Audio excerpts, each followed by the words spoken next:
And welcome to another edition of Nostalgia Alley. Fantastic show.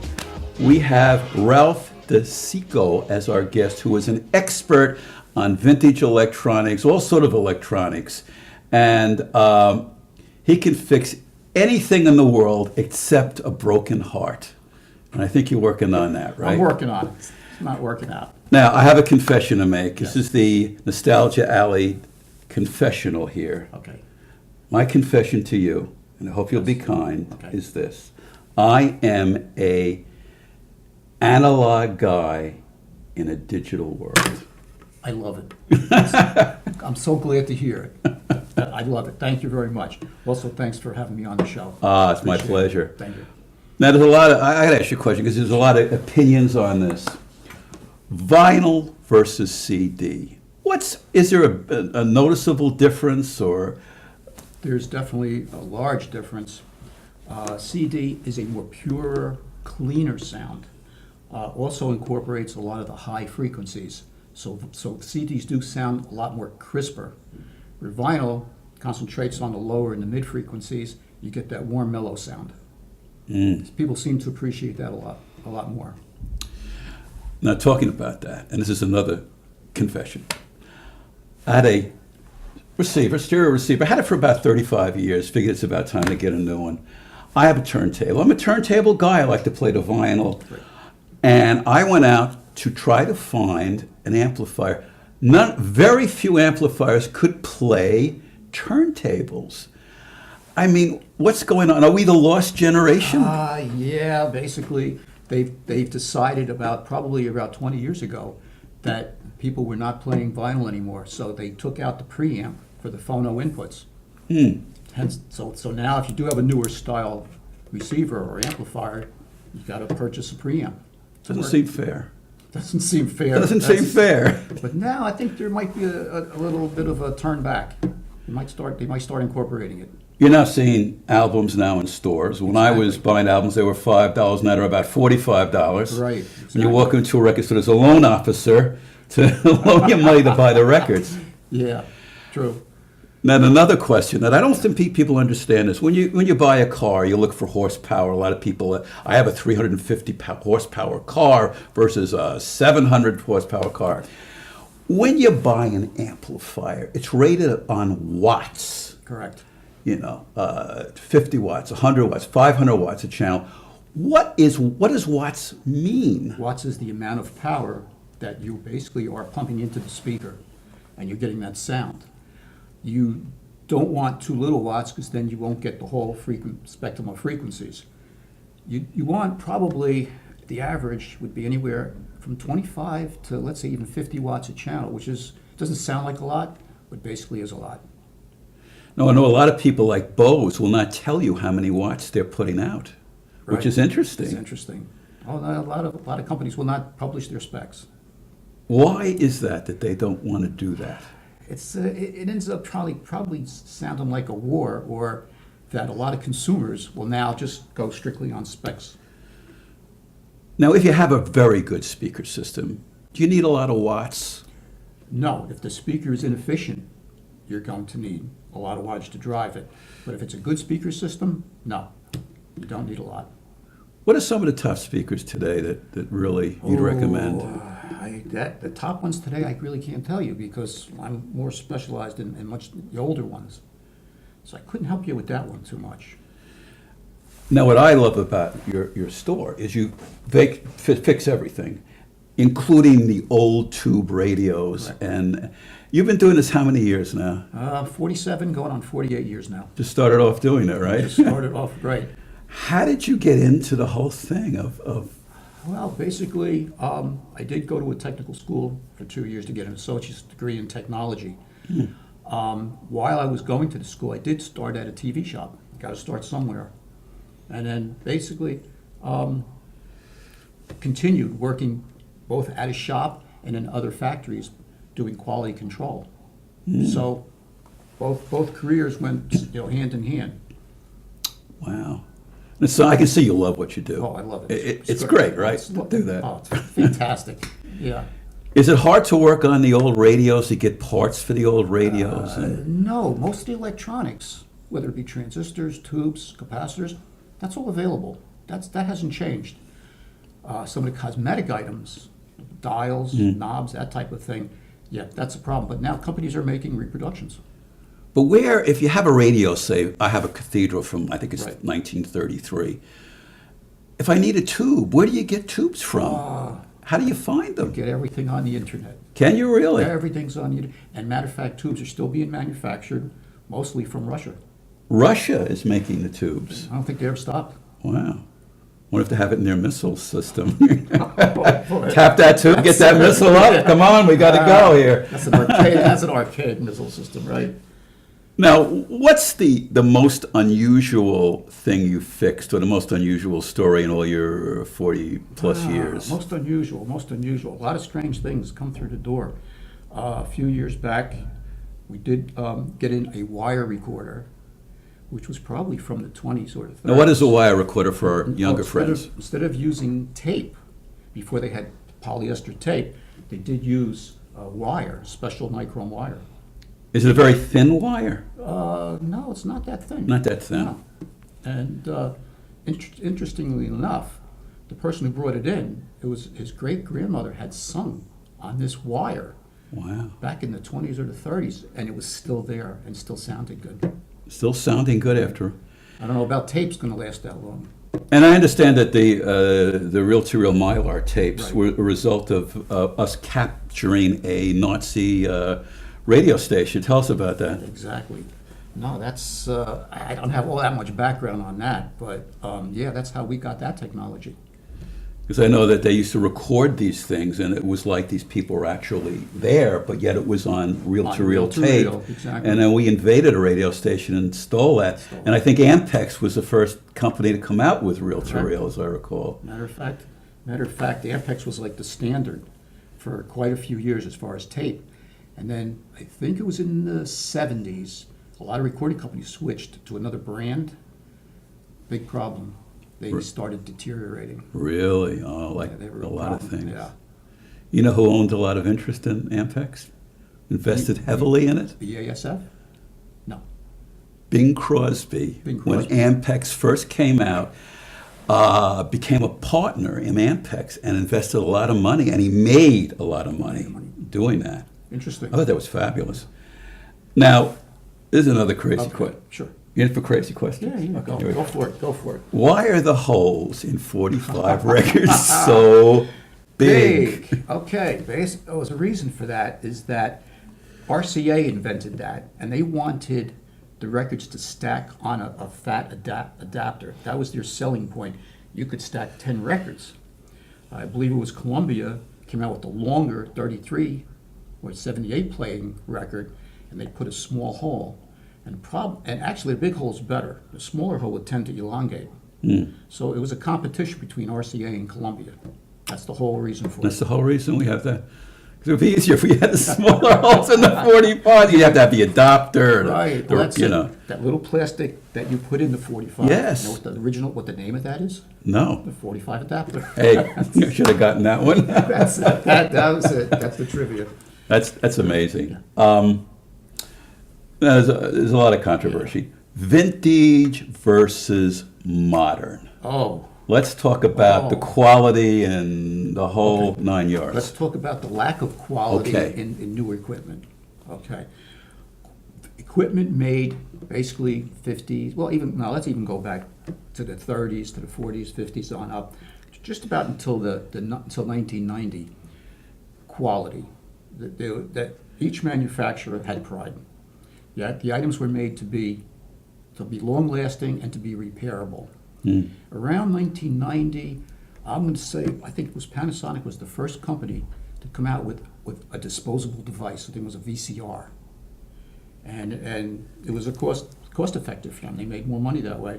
So every manufacturer has since, from 1990, whether it was a receiver, a VCR, a camera, you name it, basically quality went downhill. Wow.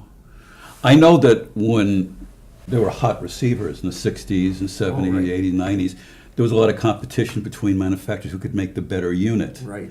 And so what would you advise? If someone goes out wants an amplifier, should they invest in something, a really good vintage or something modern? Okay, definitely go vintage. It's going to sound better, it's going to last longer, and it's going to appreciate in value. If you purchase something new now, I hate to say it, but you're talking roughly a lifespan of about 5 to 7 years, and it will not be repaired.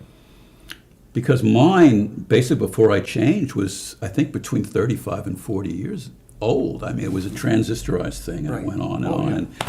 and it was remarkable. And then I decided I wanted a new one. I went to, all Best Buy, all of the places, Right. looking for an amplifier because I have a turntable. Exactly. Now, if you have a turntable, you're punished. You're considered old fogey Old because fogey. nobody has the input in the amplifier Exactly. for a turntable. Right. Why? What's going on? Only because they thought vinyl was dead, so they didn't bother anymore with it. We'd have forgotten people. I thought we'd have chosen people. No, we've forgotten people. No, but we're getting back. We're getting back in on it. That's good. Why do you think people are getting back into vinyl? Oh, two reasons: the nostalgia factor. This was my parents. I like the music they had. I like the sound. It's a nostalgia feature, and part of it might be a little bit of a faddish type thing right now. People just want to jump in on this. It's actually, you take the music and hold it in your hands, as opposed to an MP3. There's something nice about holding it in your hand, putting it on the turntable, dropping the needle on, and hearing the occasional pop as it goes around and around and around and around. Exactly. Wow. Here's a trivia for you. Yeah, sure, go ahead. On your standard 33 1/3 album, how many grooves on one side? Oh God, how Wait, many? it's a trick question. It's a trick question. I'm going to show my ignorance and say 50 million. There's only one groove. One groove. There's only one, but it's in a spiral. Ah, So it's a trick question. that is a trick. Question. I don't win the car. I don't win No, a vacation. No. Wow. What's your biggest challenge in the job that you do? Right now, the biggest challenge is, I'm going to say probably on newer equipment getting parts. On newer On equipment? newer You're kidding. Because manufacturers, there was an urban myth for years that if a manufacturer, whether it be a car or a stereo, if they made a product, they had to supply parts for 7 years. Right, I remember that. That's an urban myth. There is no law. Wow. So now manufacturers, basically within a year or two, they cut off production of spares or replacement parts. Now you would think it would be easier to get it for new equipment than older equipment, but it's Right. reversed, It's right? reversed. It's the actual reverse, yeah. And what is if you need tubes? Where do you go for tubes? Nobody has tubes today. It's all- Internet. who's making the tubes? Russia. Russia? Yeah. Does Trump have anything to do with this? No collusion there. No collusion. No collusion. Anyway, we're going to take a break for a public service announcement. So this is Mike Sobel saying, don't touch that dial.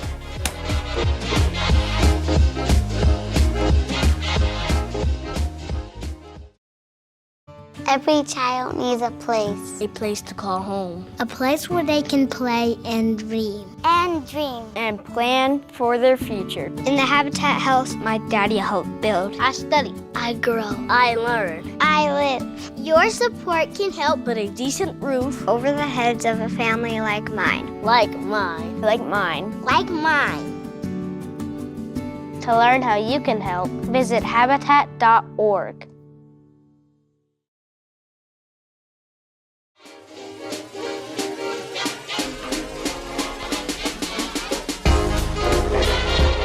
And we're back again. And with Ralph Decicco. Hope I got that name correct. Correct. Now, somebody has a lot of electronic stuff they need repaired. Give us your address and It's one-stop repairs, right? One-stop repairs, 8A Burnett Avenue, Maplewood, New Jersey. The phone number is 973-761-6635. And you can catch us on the web at onestopRepairsNJ.com. You could send us all your questions. Great. Well, going to be flooded in with questions. You may not be able to leave the store. Now, here's another question. Because this is the thing, I went on the search for the perfect headphone. Okay. Headphone versus speakers. I mean, can you hear more in a headphone than a speaker, or are they the same, or what would be the difference? Oh, the difference is you're gonna get that sound right here. You're gonna get that really good stereo sound right on your head. Right. With the speaker, you're gonna image it more. It's gonna be like an image. It's really it's a personal preference. Yeah. But the sound should, the frequency response on both should be the same. Should be about the same. Exactly. But it's more in your face with Perfect. And then you see these things, if you buy amplifiers now, they have a little microphone, you put it in the room, Right. and it adjusts the speakers to the room. I mean, does that really work? Or is that more of a gimmick? That's a gimmick. Yeah, that's a gimmick. It's a selling feature. That's all. It's just a selling feature. Now, you're the vintage guy. When you go home at night, what equipment do you have? Oh, myself, an old Dual turntable, an old Fisher Futura 202, and I do cheat. I do push it through an equalizer. Okay, and I just, for speakers, I have two Bose direct reflecting speakers. Nice. That's it. Now, for people who don't know, what does an equalizer mean? Equalizer, on your stereo, for example, you have a bass control, a treble control, sometimes a mid-range control. An equalizer expands that. So now instead of having just 3 controls, you could have up to 20. And you can really tailor the sound the way you like it. When if you're a real kind of stereo guy, when you go to a store, what should you look for in an amplifier? Obviously, that's a tough question because the specs are always going to show you, 20 hertz to 20,000 hertz frequency response.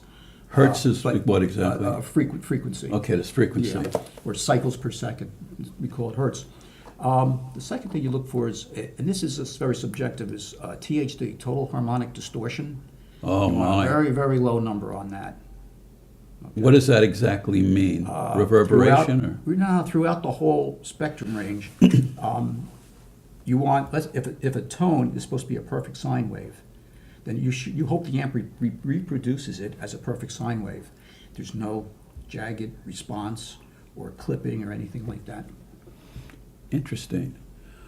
Now, as far as your sound, tube versus transistor, what would be the difference in the sound? Tube, much more mellow, much warmer sound, okay? A little bit cut off on the high frequencies. Transistor, you will get a more, I'm going to say crisper, maybe possibly cleaner sound. Do you say more of a mechanical sound versus a tube, which is a richer sound? Yeah, the tube's richer sound. Transistor's going to be, you're correct, a little more mechanical on that. And how long do tubes, I know transistors last almost forever, virtually. Theoretically You know, forever. Solid state devices, transistors, diodes, integrated circuits, theoretically have an unlimited lifespan. We both know if that was true, I wouldn't be in business. So You're praying that don't last too long. Don't last too long. So I know they're going to break. But a tube could theoretically last 100 years or more. Really? If it was designed correctly and not stressed, it would last a long time. Now, going back, who invented the tube? How did the tube come about? Oh, good question. I'm going to say that was probably Marconi. That's what I was Don't quote thinking. me on that one. Yeah, I'm pretty sure he invented it. And then the transistor was what, RCA? No, that was Bell Labs. Oh, Bell Yeah. Labs. And what year did that come out? That was in the 50s. Wow. Solid state device. Because I remember, and I was go to date myself here right, with yeah. the portable transistor radios. Well, before that, we had the tube radios. Right. And they were huge. And they worked on a 67-volt battery. Yeah, exactly. How crazy. Right. 67 volts. volts. Right. Yeah. Plus another battery. I think there were two batteries. One for filaments. Yeah. Right. And this thing weighed like a Mack truck, and you'd walk around. And I remember walking around with a 67-volt Right, battery, exactly.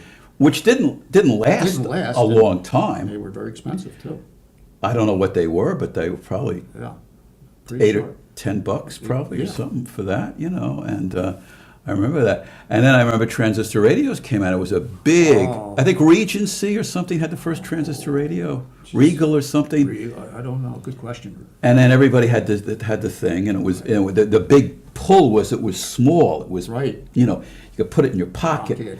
And then of course came the big boom boxes, which is totally we're going back into Going time. backwards, right. And you turn on the boom box, you could hear it like 35 miles away. Right, exactly, People say, keep it down, keep it it down. down, You know. keep it You must really. I can see in your eyes you enjoy what you're doing. Oh, I love it. It's great. It's great. I've been doing it a long time, and I see such a variety of equipment. It's just great because every day you never know what like that show on TV, the porn star. Yes. You never know what's coming through the door. What are some of the weird things that have come through the door? Off the top, I had a power supply for a small MRI machine. Really? I've had ophthalmologists or optometrists bringing in their examination equipment that needed repair. Wow. EKG machine has come in. And then, of course, the usual, lamps and radios, that type of thing. Yeah, some pretty strange items over the years. I bet. Now I'm going to bring to you my old reel-to-reel tape, or Roberts. It goes way right, back to the right. Stone Age. Is reel-to-reel tape coming back, or is that pretty well finished? I don't think it's coming back, but people are keeping it alive, and they're in demand. So I do get a lot of calls for people looking for reels, either empty reels or full reels of tape, and we're still repairing them. So they're keeping them going. But I think another thing that is coming back is the cassettes. Definitely. They're without a doubt. they're coming back, right? People have cassettes in their homes. They decided, well, I want to listen to them. And same thing, whether they scrounge it at a yard sale or a thrift shop or it's been sitting in the attic, same thing. Yeah, cassettes are coming through the door too. I think there's one company left in the United States manufacturing cassettes. Just one company. Yeah. It must be Guy's busy. been hanging on. They said now he's busy. He's been hanging on for a long hanging on. time. It's time now. It's time to make cassettes. I have a cassette recorder that you can play both sides of the tape without turning it over. Auto reverse. How does that work? They did it in two ways. The actual tape head itself would actually flip over. The tape head flips over. Tape head float, and then the tape direction changes direction. So you That get both sides. knocks me out when I play that, and it does Yeah, that. it does that. That's great. Yeah. It really is incredible. And you know what surprises me about cassettes? The quality of the sound. It doesn't go very quickly through, like reel-to-reel is 7.5 inches per second or something, Right, yeah. whereas a cassette is much It's less than much slower. Yeah, I think it's 1 7/8. 1 7/8. 1 7/8. Yeah. But the sound seems almost identical Oh, to that's- kind of listen. Well, that's because they really perfected the audio head, the recording and the playback heads. They really perfected them for the cassettes. Wow. But actually, I tell you the truth, the first cassettes that came out did not sound good at all. When did the first ones come out? Ooh, I'm going to say that was late 70s. Came right after on the heels of the 8-track. Remember the 8-track? Oh, God. Good paperweight. Everybody's the 8. laughing. Everybody's laughing when you say 8-track. I was living in Manhattan. I was on 88th Street. And I come down in the morning and someone had thrown out 8-track tapes. He had about 100 of these things. I'll go, wow, this is so great and it's free. And so I was in a 4th floor walk up. I lug 100 of these things up to the 4th floor. I throw them in the closet. Never played one of them. Right. Never played one of them. Actually, it's a funny story. About 15 years ago, there was a resurgence in 8-tracks. Really? It only lasted a year. I mean, it really didn't catch on, thank God. But we all of a sudden started getting swamped with 8-tracks. And even the eBay market, there was certain bootleg 8-tracks were going up in value, which was horrible because they sounded terrible. They were horrible. Oh, they were so thank God it only lasted about a year. And So 8-track came out before cassette?